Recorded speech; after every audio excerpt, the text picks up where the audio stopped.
ఓం నమో వెంకటేశాయ. శోభిత ధూళిపాళ మరియు నాగచైతన్య ఇద్దరికి సంబంధించినటువంటి నిశ్చితార్థ మహోత్సవం అంటే ఎంగేజ్మెంట్ అనేటువంటిది నాగార్జున గారు అఫీషియల్గా ఈరోజు 8/8/2024 తేదీ నాడు ఉదయం 9:42 జరిగింది అని ప్రకటన చేసినారు. సో వారిద్దరి వైవాహిక జీవితానికి సంబంధించి ఎలా ఉండబోతా ఉంది అని చెప్పే ముందు ఒక వీడియో ప్లే చేస్తాను. ఆ వీడియో చూడండి. ఓం నమో వెంకటేశాయ. ప్రస్తుతం తెలుగు చిత్ర పరిశ్రమలో హాట్ టాపిక్ అంటే నాగ చైతన్య సమంత వివాహానికి సంబంధించినంతవరకు విపరీతమైనటువంటి ప్రచారాలు ఉన్నాయి. ముఖ్యంగా నేను ఈ సంవత్సరం మే 28వ తేదీ చెప్పినట్లుగా నాగ చైతన్య సమంత జాతకాల్లో ఉన్నటువంటి దోషాల రీత్యా అంటే నాగ చైతన్య జాతకాన్ని విశ్లేషించినట్లయితే ఆశ్లేష నక్షత్రము, అలాగే జాతకంలో రవి శని కాంబినేషన్తో పాటు కాలసర్ప దోషం ఉంది. రవి అంటే తండ్రి స్థానం, అంటే తండ్రి స్థానం మంచిగా లేదు నాగ చైతన్య జాతకంలో. అంటే తన యొక్క తండ్రి స్థానం అంటే తన తండ్రి స్థానం కావచ్చు, లేదా తను తండ్రి స్థానం అవ్వడం అవ్వచ్చు. అంటే తన పిల్లలకు తనకు లేదా తన తండ్రికి తనకు ఉండే వ్యవహారాల్లో లోటుపాట్లు ఉండేటువంటి అవకాశం ఉంటుంది. అలాగే వివాహం తదుపరి నాగ చైతన్య జాతకంలో తండ్రి అయ్యేటువంటి అవకాశాలు చాలా తక్కువ. నేను మాట్లాడేది సహజ సిద్ధంగా తండ్రి అవ్వడం గురించి మాట్లాడుతూ ఉన్నా. ఈ మధ్యకాలంలో ఐవీఆర్లో టెస్ట్ ట్యూబ్ బేబీలు లాంటివి వస్తున్నాయి కాబట్టి మరి ఏమిటండి గురువుగారు తండ్రి కాలేడన్నారు, సంతానం లేదన్నారు, మరి సంతానం అయ్యింది అంటే నేను సహజ సిద్ధంగా మాట్లాడుతున్నా. టెస్ట్ ట్యూబ్ బేబీలో ఐవీఆర్లో అయితే జాతకాల్లో చెప్పలేము, కానీ నేను మాట్లాడేది సహజ సిద్ధంగా తండ్రి అయ్యేటువంటి జాతకం అయితే కాదు. ఎందుకంటే జాతకంలో శని రవి కాంబినేషను, అలాగే కాలసర్ప దోషం ఉంది.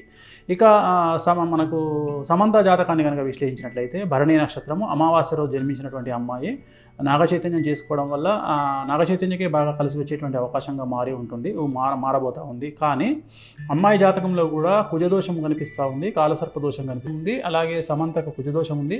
ఈ కారణం చేత వీళ్ళిద్దరు వివాహం తదుపరి గొడవలు రావడము, విడిపోవడము, వీళ్ళ మధ్యన గ్యాప్ రావడము, అలాగే కొన్ని సందర్భాల్లో ఇంకా కుటుంబ సమస్యలు తలెత్తేటువంటి అవకాశాలు ఖచ్చితంగా 100% కనిపిస్తూ ఉన్నాయి. వీడియో చూసినారు కదా. సో ఇప్పుడు మనము విశ్లేషిద్దాం. ఇవాళ ఫస్ట్ ముహూర్తం తీసుకుందాం, జాతకాలు పక్కన పెడదాం. నాగచైతన్య సమంత శోభిత ధూళిపాళ జాతకాన్ని పక్కన పెట్టి ఇవాళ మాత్రమే జరిగినటువంటి ముహూర్తాన్ని విశ్లేషిద్దాం. ఇది బేసిక్ గల్లీలో ఉండే జ్యోతిష్యుడైనా చెప్పగలుగుతాడు. సో దీనికి వేణుస్వామి లాంటి జ్యోతిష్కుడు అవసరం లేదు. ఎవరైనా బేసిక్ హిందూ మతం తెలిసి శాస్త్రం తెలిసిన వాళ్ళు చెప్తారు. ఈ రోజు జరిగినటువంటి ముహూర్తము ఉత్తరా నక్షత్రంలో జరిగినటువంటి ముహూర్తము. ఈ రోజు ఉత్తరా నక్షత్రం ఉంది ఇవాళ పొద్దున 9:42. సో ఈ రోజు జరిగినటువంటి ముహూర్తం ఉత్తరా నక్షత్రము, అలాగే లగ్నం వచ్చి ఇవాళ కన్యా లగ్నం అయింది. మన ముహూర్తం కనుక తీసుకున్నట్లయితే ఇది ముహూర్తము. సో ఇది కన్యా లగ్నం అయింది. సో మేషం, వృషభం, మిథునం, కర్కాటకం, సింహం, కన్యా లగ్నం అయింది. జనరల్గా వైవాహిక జీవితానికి సంబంధించి ఎంగేజ్మెంట్ అయినా సరే వివాహమైనా సరే 7th హౌస్ కళత్ర స్థానం అనేటువంటిది ఖాళీగా ఉండవలెను. ఇక్కడ ఎవరున్నారండి? రాహు ఉన్నాడు. ఇక్కడ 7వ స్థానంలో రాహు ఉన్నాడు. కళత్ర స్థానము అంటారు దీన్ని. కళత్ర స్థానము అంటే వైవాహిక జీవితంలో భార్యాభర్తలు విడిపోవడము, గొడవలు జరగడము, సంతానం లేకపోవడము, యాక్సిడెంట్ జరగడము, ఇలాంటి అన్నీ కూడా ఈ కళత్ర స్థానం వల్ల ఏర్పడతాయి. మరి లగ్నంలో చంద్రుడు కేతువు, అలాగే 12వ స్థానంలో ముహూర్తం పెట్టినటువంటి 12వ స్థానంలో శుక్రుడు మరియు బుధుడు. సో ఒక్కసారి ఆలోచన చేయండి. అన్నిటికంటే ముఖ్యం శని దృష్టి 12వ స్థానమైనటువంటి బుధుడు శుక్రుడి మీద ఉంది ఇవాళ పెట్టినటువంటి ముహూర్తము. అలాగే లగ్నంలో చంద్రుడు కేతువు, అలాగే 7వ స్థానంలో రాహువు, కళత్ర స్థానంలో రాహువు. ఇది చిన్న పిల్లవాడినైనా శాస్త్రం తెలిసిన వాడిని అడిగితే ఈ ముహూర్తము నిషేధము అని చెప్తారు. మరి ఎందుకండి వీళ్ళు చేసుకున్నారు ముహూర్తము అంటే ఈ రోజు నాగార్జున గారు పెట్టినటువంటి ముహూర్తాన్ని బట్టి 888 అనేటువంటి ముహూర్తాన్ని వాళ్ళు నిర్వహించుకోవడం జరిగింది. 888 అంటే వీళ్ళు చేసింది ఏంటంటే ఇవాళ 8వ తారీఖు 8వ నెల 2024 టోటల్ 8 అంటే మొత్తం 8 వచ్చింది. దీన్ని 888 అంటారు. ఇది సంఖ్యాశాస్త్ర పరంగా వాళ్ళు యాక్సెప్ట్ చేసినారు. సో మనం ఏం తప్పు పట్టట్లేదు వాళ్ళని, వాళ్ళ ఇష్టం. ఈ ముహూర్తం అయితే నిషేధము. ఈ ముహూర్తము ఇవాళ నిశ్చితార్థానికి పనికిరానటువంటి ముహూర్తంలో వీళ్ళు చేసుకోవడం జరిగింది. నేను గతంలో మరి నాగచైతన్య సమంత జాతకాన్ని ఎందుకు విశ్లేషించి విడిపోతారని చెప్పినప్పుడు చాలామంది నన్ను బండబూతులు తిట్టినారు, విమర్శించినారు. ఇక మీదట ఈ వీడియో విమర్శించే వాళ్ళు కూడా ఒకసారి నేను పెట్టిన వీడియో చెక్ చేసుకోండి, సమంత నాగచైతన్యది. మరి వాళ్ళిద్దరి కాంబినేషన్ సమంతది మేషరాశి, నాగచైతన్య గారిది కర్కాటక రాశి. సమంత గారు అమావాస్య నాడు పుట్టడం జరిగింది. శోభిత ధూళిపాళది ధనుస్సు రాశి, ఆమె కూడా అమావాస్య నాడు పుట్టడం జరిగింది. ఇక శోభితా ధూళిపాళ నాగ చైతన్య ఇద్దరి కాంబినేషన్. సమంత ఆల్రెడీ మనం సమంత నాగ చైతన్య నేను క్లారిటీ ఇవ్వడం జరిగింది, విడిపోతారని చెప్పడం జరిగింది. పెళ్ళి జరిగినప్పుడు కాదండి, ఇలాగే ఎంగేజ్మెంట్ జరిగిన తర్వాతనే నేను చెప్పడం జరిగింది విడిపోతారని. ఎంగేజ్మెంట్ జరిగిన తర్వాత గుర్తుంచుకోండి, నేను పెళ్ళైన తర్వాత చెప్పలేదు, ఎంగేజ్మెంట్ కాగానే చెప్పాను వాళ్ళు విడిపోతారని. అలాగే ఇప్పుడు వీళ్ళ గురించి జాతకాన్ని విశ్లేషిస్తా ఉన్నా. దయచేసి ఎవరు కూడా నెగిటివ్గా అర్థం చేసుకోవద్దు, అందరూ కలిసి ఉండాలనేది నా కోరిక. కానీ కొన్నిసార్లు మనం మంచి కోసం చెప్పడానికి ప్రయత్నం చేస్తాం, ఎందుకు తెలిసి ఒక రాంగ్ స్టెప్ వేస్తారనే ఉద్దేశంతో చెప్పడం జరుగుతుంది. ఇక్కడ గుర్తుంచుకోవాల్సింది, శోభితా ధూళిపాలది ధనుస్సు రాశి, అలాగే నాగ చైతన్యది కర్కాటక రాశి. ఒకసారి కాంబినేషన్ చూడండి, కర్కాటకం, సింహం, కన్యా, తుల, వృశ్చికం, ధనుస్సు 6, ధనుస్సు, మకరం, కుంభం, మీనం, మేషం, వృషభం, మిథునం, కర్కాటకం 8. సో 6:8 అయిపోయింది. షష్టాష్టకాలు, ఇద్దరి జాతకంలో షష్టాష్టకాలు. అలాగే ఇద్దరి జాతకం, సమంత జాతకాన్ని అలాగే శోభితా ధూళిపాల జాతకాన్ని విశ్లేషిస్తే మీరు అబ్జర్వ్ చేశారో లేదో, ఇద్దరి జాతకాల్లో కూడా శని దృష్టి అనేటువంటిది కుజుడి మీద ఉంది. ఇక్కడ కూడా చూడండి, శోభితా జాతకంలో శని దృష్టి అనేటువంటిది కుజుడి మీదనే కాదు, శుక్రుడి మీద, గురువు మీద ఉంది.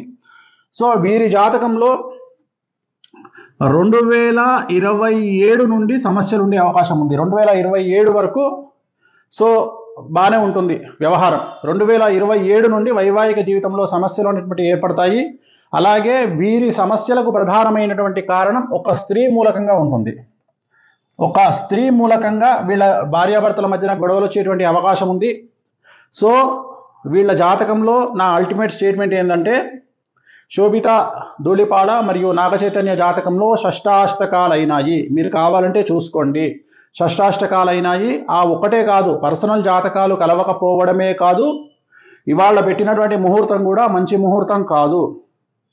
సో నేను అఖిల్ ఎంగేజ్మెంట్ క్యాన్సిల్ అవుతుందని చెప్పడానికి గల కారణము, అలాగే నాగ చైతన్య సమంత మ్యారేజ్ ఫెయిల్ అవుతుందని చెప్పడానికి కారణము, వీటన్నిటికీ కారణము వ్యక్తిగతమైనటువంటి జాతకాలు మరియు ముహూర్త బలం.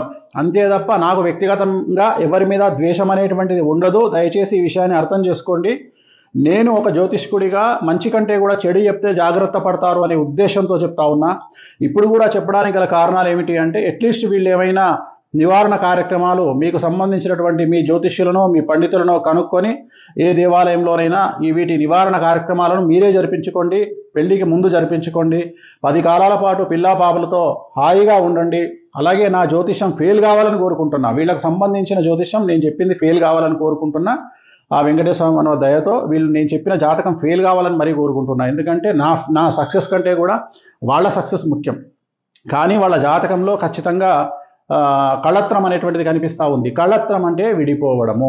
కళత్రం అంటే విడిపోవడము. 7th హౌస్లో రాహు ఉన్నాడు, అలాగే లగ్నంలో కేతు ఉన్నాడు. చిన్న పిల్లవాడిని అడిగినా చెప్తారు ముహూర్తం తప్పు. అలాగే వీళ్ళ కాంబినేషన్ షష్టాష్టకాలైన శోభితాది మరియు నాగ చైతన్యది. ఒక విషయం చెప్పాలంటే, సపోజ్ మీరు అడిగారు అనుకోండి, గురుగారు మీరు మీకు తెలిసి ఎన్ని మార్కులు వేస్తారండి ఒకవేళ నాగ చైతన్యకు Samantha combination plus Naga Chaitanya Sobhita Dhulipala combination అని మీరు అడిగితే, నేను క్లియర్గా చెప్తున్నా, చైతన్య సమంత 100కి కనీసం ఒక 50 మార్కులు వేయచ్చు. చైతన్య శోభిత 100కి 10 మార్కులు కూడా వేయలేను.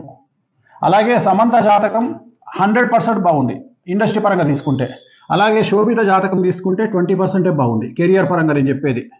సో ఓవరాల్గా తీసుకుంటే నేను అడిగేది ఏంటంటే, నేను చెప్పదలుచుకున్న పాయింట్ ఏంటంటే, నాగ చైతన్య కాంబినేషన్ ఆఫ్ శోభిత 100కి 10 మార్కులే, అండ్ నాగ చైతన్య సమంత 50 మార్కులు.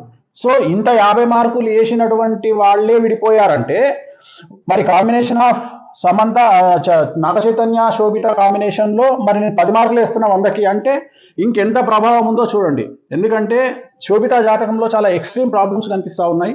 సో ఒక స్త్రీ మూలకంగా వీళ్ళ జాతకంలో వీళ్ళు విడబాటుకు గురయ్యే అవకాశం ఉంది. అలా జరగొద్దని కోరుకుంటా ఉన్నా. నేనే ఓడిపోవాలి, నా జాతకమే ఫెయిల్ అవ్వాలని కోరుకుంటా ఉన్నా. అలాగే స్వయం ప్రకటిత యూట్యూబ్ మేధావులు, స్వయం ప్రకటిత యూట్యూబ్ జర్నలిస్టులు గుర్తించాల్సింది ఏంటంటే, ఇదే నాగ చైతన్య సమంత విడిపోతారని నేను ఎంగేజ్మెంట్ అప్పుడు చెప్పాను. ఇప్పుడు కూడా మళ్ళీ వీళ్ళు కూడా విడిపోతారని చెప్తా ఉన్నాను. సో నన్ను విమర్శించే ముందు నేను చెప్పిన వీడియో ఒకసారి చూసి, సమంత గురించి నాగ చైతన్య గురించి చెప్పిన వీడియో చూసి మీ స్వయంకృత మీ మేధావితనానికి పనిపెట్టుకోండి. సో వీళ్ళైతే విడిపోవద్దని కోరుకుంటా ఉన్నా నేను. అండ్ ఇంకా నేను చెప్పాల్సింది చెప్పాను. 100% వీళ్ళకు విడాకులు అనేటువంటివి కనిపిస్తూ ఉన్నాయి. 2027 తర్వాత వివాహం అవుతుందా అవ్వదా ఏమవుతుంది అవన్నీ క్వశ్చన్ మార్కులే. బట్ ఫైనల్గా చెప్పదలుచుకుంది మాత్రం ఖచ్చితంగా ఎడబాటు అనేటువంటి ఉంటుంది ఇద్దరి మధ్యలో, శోభిత అండ్ నాగచైతన్య మధ్యలో.